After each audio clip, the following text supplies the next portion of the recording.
Sir अपना brief intro starting में। ठीक है जी। बिल्कुल। पहले तो मैं अपने बारे में बता दूं।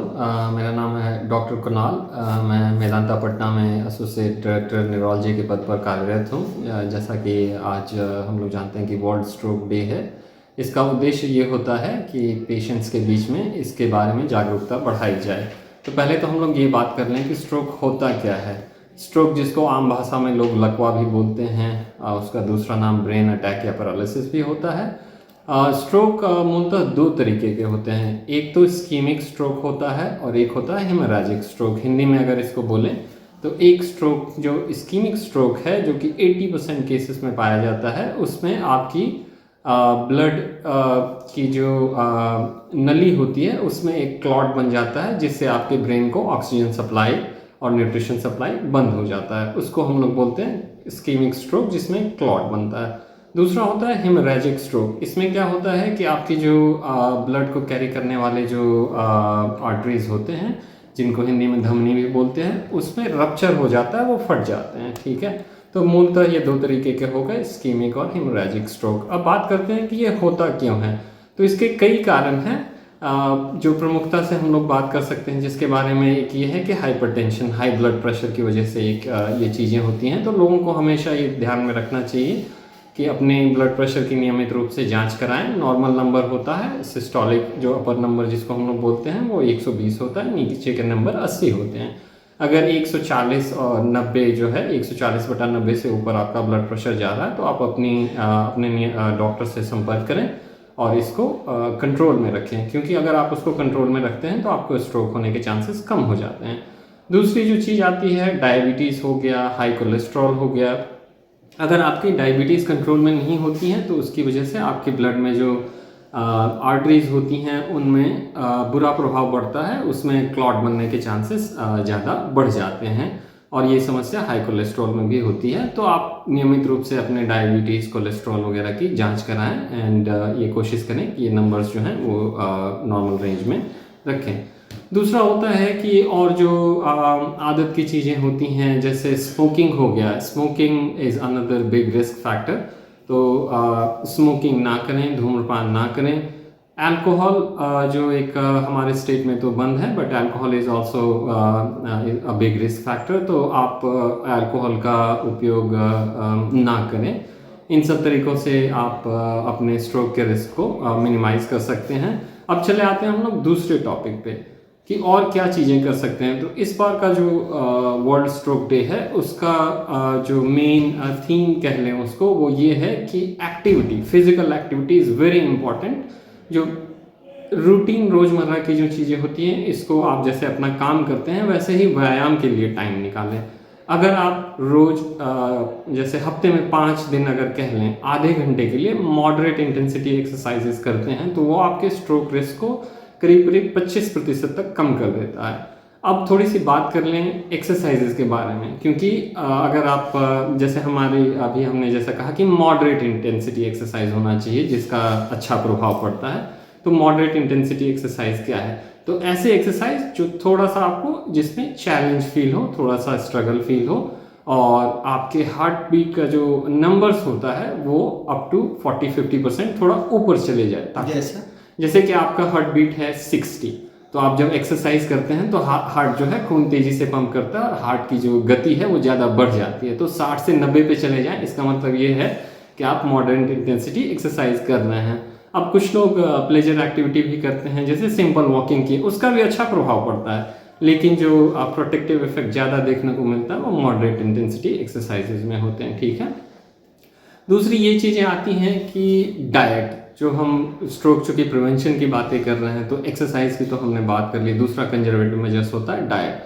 डाइट एक बहुत इंपॉर्टेंट रोल प्ले करता है इन सब चीज़ों से बचाने में। तो डाइट में क्या है कि खाना क्या है, लोग पूछते हैं कि हमें क्या खाना चाहिए स्ट्रोक के लिए। तो हेल्दी लाइफस्टाइल में हम लोग ये रेकमेंड करते हैं कि आप साबुत अनाज खाएं। प्रोसेस्ड फूड जो होते हैं, जैसे केक हो गया, पेस्ट्री हो गया, फ्राइड फूड जो हो गया, ये सब चीज़ों का सेवन कम करें। हरी साग सब्जी ज़्यादा खाएं, फल फूल ज़्यादा खाएं। आपके नट्स हो गए, जिसको ड्राई फ्रूट्स बोलते हैं, इन सब चीज़ों का सेवन करें।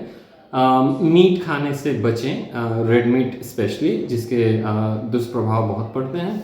और इस तरह के अगर हेल्दी लाइफस्टाइल आप जीते हैं तो आपके स्ट्रोक रिस्क को काफ़ी मिनिमाइज किया जा सकता है। अब चले आते हैं, आप लोगों ने एक सवाल पूछा था कि ये तो पहले तो स्ट्रोक होता क्या है उसके बारे में हमने बात की, दूसरा हुआ कि कैसे इसको प्रिवेंटिव मेजर्स क्या क्या हैं जिसको हम कैसे बचा सकते हैं। अब चले आते हैं दूसरे जो एस्पेक्ट होते हैं कि ट्रीटमेंट क्या होता है। तो ट्रीटमेंट डिपेंड करता है कि आपको किस तरीके का स्ट्रोक हुआ है और आप कितनी जल्दी अपने हेल्थ सेंटर पे पहुंच पाते हैं। तो इस्कीमिक स्ट्रोक जो अभी हमने पहले बात की थी, अगर आपके आर्टरीज में क्लॉट हो गए हैं जिसकी वजह से आपके जो रक्त का प्रवाह है वो बंद हो चुका है ब्रेन में और आपके सेल्स जो है वो मरने लगते हैं।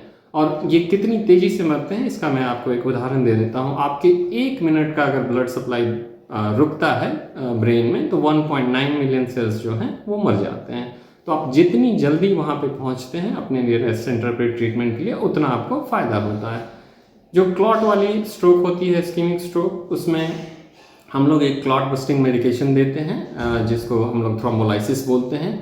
ये मेडिकेशन टाइमली मैनर में ही दिया जा सकता है विद इन 3 आवर्स और कुछ केसेस में हम लोग विद इन 4.5 आवर्स भी देते हैं। लेकिन इसका मतलब ये नहीं है कि विद इन 3 आवर्स है तो 3 आवर्स में दें। जितनी जल्दी आप देंगे, अभी जैसे हमने कहा कि टाइम इज़ ब्रेन, जितनी जल्दी आप देते हैं उतनी जल्दी आपको इसका असर शरीर पे दिखने लगता है। अब आते हैं कि लोगों को पता कैसे चलेगा कि स्ट्रोक है, चूँकि हम लोग अवेयरनेस की बातें कर रहे हैं तो उसका बहुत सिंपल तरीका होता है कि लोगों को सिम्टम्स होते हैं या तो पेशेंट खुद रिकग्नाइज करते हैं या उनके फैमिली मेम्बर रिकग्नाइज करते हैं।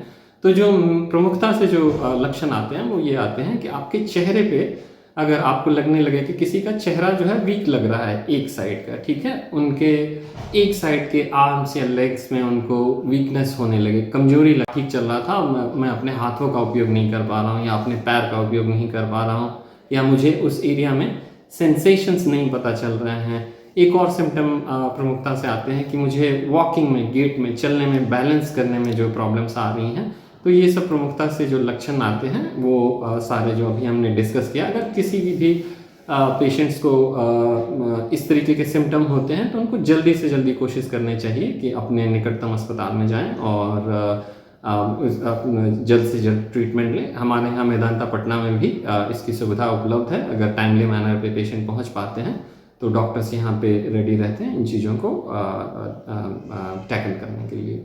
सर अभी आपने बोला था बीपी का। हाँ, जनरली क्या होता है कि डॉक्टर से हम लोग बात करते हैं जिनको बीपी रहता है वो एक बार मेडिसिन ले लेते हैं, तो क्या उनको कितने अंतराल पर बार बार आकर चेकअप करवाना चाहिए और मेडिसिन को कंटिन्यू? जी, ये एक बहुत अच्छा सवाल है, क्योंकि ब्लड प्रेशर जो है वो डायरेक्टली रिलेटेड होता है स्ट्रोक से। तो यूजुअली जो ब्लड प्रेशर की समस्या होती है वो एक क्रॉनिक समस्या है या इसको जीवन भर के लिए लाइफ लॉन्ग प्रॉब्लम आप बोल सकते हैं।